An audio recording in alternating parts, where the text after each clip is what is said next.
2020년 본격적인 한류 전성시대가 시작됐습니다. 그해 2월에는 봉준호 감독의 기생충이 아카데미 시상식을 휩쓸었고요. 2021년에는 오징어 게임이 넷플릭스 역대 최고 흥행작으로 등극했죠. 그 사이 BTS와 블랙핑크는 차례로 빌보드 차트를 점령했고요. 그런데 전 세계를 제패한 이 한류 브랜드들에겐 한 가지 공통점이 있었는데요. 바로 홍콩의 스마트폰 케이스 브랜드 케이스티파이와 콜라보를 했다는 사실입니다. 케이스티파이는 지금까지 기생충 에디션, 오징어 게임 에디션, 블랙핑크 에디션을 제작했습니다. BTS와는 무려 5번이나 한정판 제품을 출시했고요. 이 제품들은 발매되자마자 순식간에 매진되었죠. 그리고 케이스파이와 손을 잡은 건 한류 브랜드뿐만이 아닙니다. 여간에서는 콜라보하지 않는 톰 브라운, 배트멍, NBA, 그리고 루브르 박물관까지도 케이스파이와 스마트폰 케이스를 만들었습니다. 또 케이스파이는 셀럽이 사랑하는 폰 케이스로도 유명한데요. 리오넬 메시, 두아리파, 한예슬 같은 스타들이 SNS에 케이스파이 셀카 사진을 올렸습니다. 케이스파이는 폰 케이스 업계의 애플이라는 별명을 얻게 됐죠.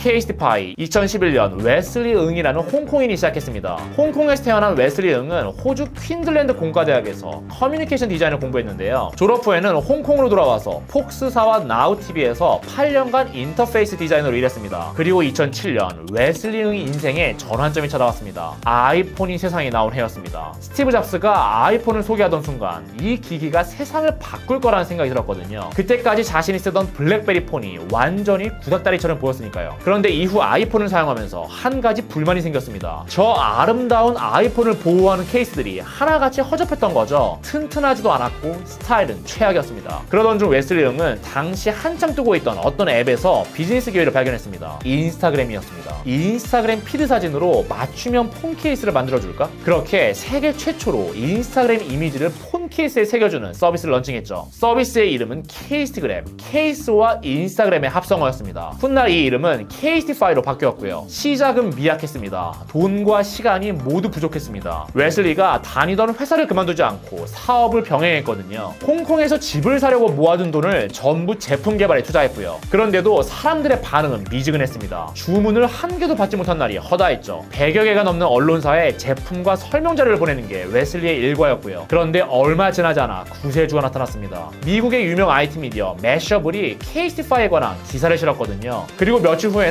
케이스티파이의 사이트 서버가 다운되는 사건이 일어났습니다. 영국의 스타 요리사 제이미 올리버가 트위터에 케이스티파이를 소개하는 글을 올렸거든요. 케이스티파이 사이트로 트래픽이 폭주했고요. 그때부터 웨슬리 응은 회사를 그만두고 케이스티파이만 올인하기 시작했습니다. 세상에 없던 폰 케이스를 줄줄이 내놓았고요. 생화를 이용한 아쿠아 케이스, 사진을 넣은 포토 케이스, 네온 컬러의 모래를 담은 케이스를 히트시켰습니다. 스마트폰의 후면을 거울로 만든 미러 케이스는 케이스티파이의 대표 상품이 됐고요. 또 케이스티파이는 100개 이상의 브랜드와 콜라보 제품을 만들었습니다. 스마트폰 케이스뿐 아니라 애플워치 밴드, 에어팟 케이스까지 제품 카테고리를 확장했고요. 그렇게 케이스티파이는 역사상 가장 빠르게 성장한 테크 액세서리 브랜드가 됐죠. 현재까지 케이스티파이는 전 세계 180여 개국에 진출했습니다. 홍콩, 미국, 한국, 일본의 주요 도시에 매장을 두고 있고요. 매년 300만 개 이상의 폰 케이스를 판매합니다. 2021년 매출은 1,300억 원 수준이었고요. 같은 해 1,000만 달러 이상을 투자받으면서 1억 달러 이상의 기업 가치를 평가받았죠. 아마존에서 스마트폰 케이스를 검색하면 10만 개가 넘는 제품이 나오는데요. 완벽한 포화 시장인 거죠. 그런데 5만 원에서 10만 원대의 케이스티파이는 어떻게 예쁘고 저렴한 폰 케이스 사이에서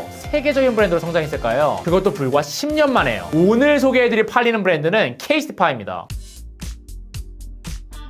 지난 9월 7일 애플이 연례 기조 행사에서 아이폰 14를 발표했습니다. 그리고 같은 날 케이스티파이도 아이폰 14을 위한 새로운 폰 케이스를 발표했죠. 신제품을 소개하는 카피는 심플했습니다. 세상이 보지 못한 가장 튼튼한 폰 케이스. 과장이 아니었습니다. 케이스티파이가 이전 모델보다 스마트폰 보호 기능을 무려 20% 향상시켰거든요. 6.5m 높이에서 떨어뜨려도 안전할 정도로요. 이건 케이스티파이의 우선순위가 어디에 있는지를 잘 보여주는 장면이었습니다. 케이스티파이는 스타일보다 스마트폰을 보호하는 기능을 항상 먼저 고려하거든요. 엔지니어링이 완벽해진 상태에서만 디자인 작업에 돌입하고요. 케이스티파이가 어느 정도로 보호력에 신경을 쓰냐면요. 충격을 분산하고 흡수하는 자체 소재 치테크를 개발했습니다. 모든 제품을 2, 3m 높이에서 떨어뜨리는 테스트를 시행합니다. 경쟁사 대비 3배 이상의 제품 개발비를 투자하고 있고요. 그 결과 미 육군의 납품 규격을 충족시키는 제품이 탄생합니다. 그리고 케이스티파이를 경험한 이들의 간증이 끊이지 않죠. 몇 번이나 폰을 떨어뜨렸는지 제품이었는데 전혀 흠집이 나지 않았어요. 케이스 파일을 7개월간 썼는데 변색이 일어나지 않았어요. 케이스 파일을 경험하면 다른 케이스는 절대 못 써요. 또 케이스 파일가 제품군을 잘 늘리지 않는 것도 품질력을 관리하기 위해서인데요. 에어팟 케이스나 애플 워치 스트랩처럼 케이스 파일의 강점을 활용할 수 있는 제품만 만들겠다는 거죠. 앞으로도 케이스 파일 티셔츠 같은 제품은 출시하는 일이 없을 거라고 하고요. 그리고 요즘 케이스 파일가 꽂혀 있는 건 친환경 제품을 만드는 일입니다. 케이스 파일은 자연적으로 생분해가 가능한 에코 케이스를 출시했습니다. 또 오래된 케이스를 재활용하는 리케이스 파일 라인을 선보였고요. 그러니까 케이스 파일가 생각하는 제품력의 범위, 단순히 튼튼하고 가벼운 케이스를 만드는 것 이상인 겁니다. 아예 업체 자체를 친환경적으로 바꿔나가는 것까지 포함하는 거고요. 우리는 늘 미션을 분명히 하는 데 집중합니다. 그러면 다른 모든 것들은 제자리에 놓이게 되거든요. 케이스 파일 브랜딩의 시작, 미션과 우선순위를 분명히 하는 데서 출발합니다. 그 결과 다른 모든 것들이 제자리에 놓이는 기적을 경험하고 있고요.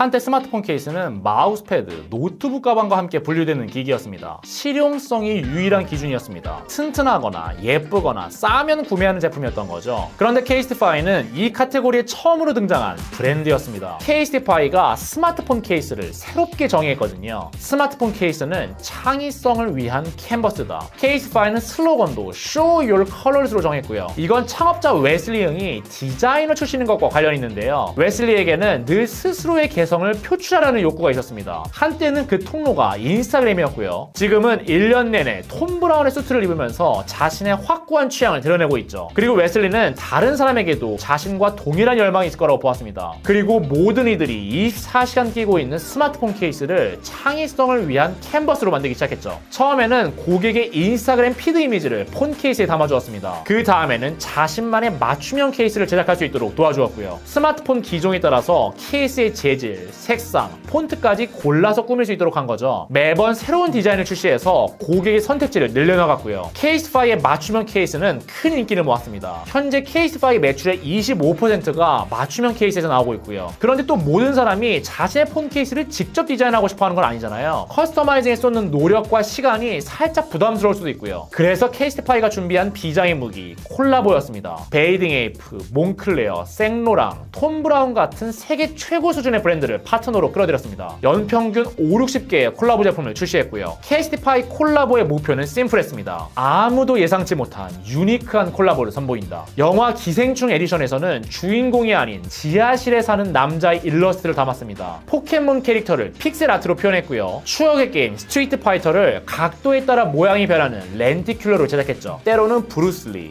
DHL, KFC처럼 파격적인 콜라보 상대를 골랐고요. 이런 예측 불허의 콜라보 덕분에 케이스파이에게는 폰 케이스 업계의 슈프림이라는 칭호가 붙었죠. 세상은 창조성을 보상합니다. 케이스파이 창업자 웨슬리 응의 말입니다. 케이스파이의 작년 매출 1,300억 원이었는데요. 웨슬리 응은 자신의 창조성을 완벽하게 보상받은 것 같지 않나요? 2017년 8월 초특급 셀러 카일리 제너의 인스타그램에 셀카 사진 한 장이 올라왔습니다. 카일리 제너가 카일리라는 이름이 새겨진 케이스파이 폰 케이스를 들고서 찍은 사진이었죠. 이건 광고가 아니었습니다. 케이스파이가 카일리 제너를 위한 맞춤형 폰 케이스를 선물로 보내줬고 카일리가 이걸 자발적으로 업로드한 거죠. 그리고 이때부터 카일리 제너는 케이스파이 모델이라고 봐도 무방할 정도의 행보를 보여줬습니다. 셀카를 찍을 때마다 어김없이 케이스파이를 노출했거든요. 그때마다 3억 명이 넘는 그녀의 팔로워들이 뜨겁게 반응했고요. 케이스티파이의 미러 케이스를 유행시킨 장본인도 카일리 제너였습니다. 카일리가 이 제품을 인스타그램에 올리자마자 메가히트를 기록했고 이후 미러 케이스는 카일리 케이스로 불리게 됐거든요. 케이스파이를 자기 브랜드처럼 홍보해주는 스타는 또 있습니다. 제시에서부터 지지 하디드, 태연에 이르기까지 케이스티파이가 연예인들의 폰을 독점하고 있다는 말이 나올 정도죠. 그럼 셀럽들이 이렇게 자발적으로 케이스파이를 홍보해주는 이유는 뭘까요? 제 생각에는 케이스파이의 역지사지 능력 때문인 것 같아요. 케이스파이가 셀럽의 취향과 상황을 고려한 맞춤형 케이스를 보내주는 것으로 유명하거든요. 카일리 제너가 출산했을 때는 아들의 이름인 스토미를 새긴 폰 케이스를 보내주었습니다. 뮤지션 더 위켄드를 위해서는 일본인 조각가 하지메 소라야마 에디션을 보내주었고요. 더 위켄드가 소라야마의 광팬으로 알려져 있거든요. 250개만 한정 생산된 이 에디션을 위켄드는 당연히 인스타그램에 업로드했고요. 케이스파이는 슈퍼스타 올리비아 로드리고에게 콜라보를 제안할 때도 그녀의 입장에 섰습니다. 올리비아 로드리고는 빈티지를 사랑하는 환경주의자로 알려져 있죠. 케이스파이는 그녀에게 재활용 소재로 폰 케이스를 만들자는 제안을 건넸습니다. 올리비아 로드리고는 이를 수락했고 이 둘의 콜라보 제품은 인스타그램과 틱톡에서 큰 반향을 불러일으켰죠. 그리고 케이스파이가 광고 같지 않은 광고를 하는 방법 또 있습니다. 다양한 아티스트와의 콜라보를 통해서입니다. 케이스파이는 자신만의 확고한 스타일이 있는 아티스트들과 콜라보 제품을 발매하는데요. 그 제품의 홍보를 위한 콘텐츠까지 그들에게 맡겨버립니다. 그럼 아티스트는 자연히 자신의 인스타그램에 이 컨텐츠를 올리게 되고 케이스파이 브랜드가 아주 진정성 있게 노출이 되는 거죠. 광고 같지 않은 광고를 통해서요. 현재 케이스파이의 인스타그램 팔로워 수는 270만 명이 넘는데요. 이에 대한 창업자 웨슬리 응의 말입니다. 사람들을 계속 끌어당기는 열쇠는 진정성을 유지하는 것입니다. 물론 케이스파이도 자체적으로 광고를 집행합니다. 그런데 다른 사람의 입을 빌려 광고 같지 않은 광고를 내보내는 경우가 훨씬 많죠. 그리고 대놓고 하는 광고보다 광고 같지 않은 광고가 훨씬 더 효과가 좋다는 건 모두가 알고 있는 사실이고요. 사실 케이스파이는 약점도 많은 브랜드입니다. 아직까지 온라인 중심이기에 제품을 직접 경험할 수 있는 매장이 부족하고요. 구매를 하더라도 1, 2주 정도는 기다려야 제품을 받을 수 있습니다. 가격은 다른 브랜드의 케이스보다 두세 배 비싸고요. 그런데도 사람들이 케이스파이를 찾는 이유, 스마트폰 케이스에서 가장 중요한 보호 기능을 최우선 순위로 삼았습니다. 고객의 창의성을 드러내는 캔버스가 되어주었고요. 역지사지의 자세로 셀럽의 입을 통해서 브랜드를 홍보했죠. 이것이 케이스파이가 세계에서 가장 잘 팔리는 테크 액세서리 브랜드가 된 비결입니다. 자, 오늘은 여러분들께 몇 가지 감사 인사를 전하고 싶은데요. 브랜드보이 채널을 구독해주시는 분이 10만 명이 넘어서 이렇게 실버 버튼을 받게 됐습니다. 정말 가문의 영광이라고 생각해요. 이것만으로 너무 감사한데 8월 말에 출간된 저의 두 번째 책 믹스는 교보문고 베스트셀러 순위 2위에 올랐습니다. 무려 3주 동안을 로버트 기요사키의 부자 아빠, 가난 아빠와 경쟁했는데요. 브랜드보이 유튜브 채널 그리고 믹스를 아껴주신 여러분들께 진심으로 감사드립니다. 앞으로도 계속해서 깊이 있는 브랜드 인사이트를 여러분들께 전해드리도록 하겠습니다. 그리고 앞으로는 영상을 좀 더 자주 올릴게요. 감사합니다.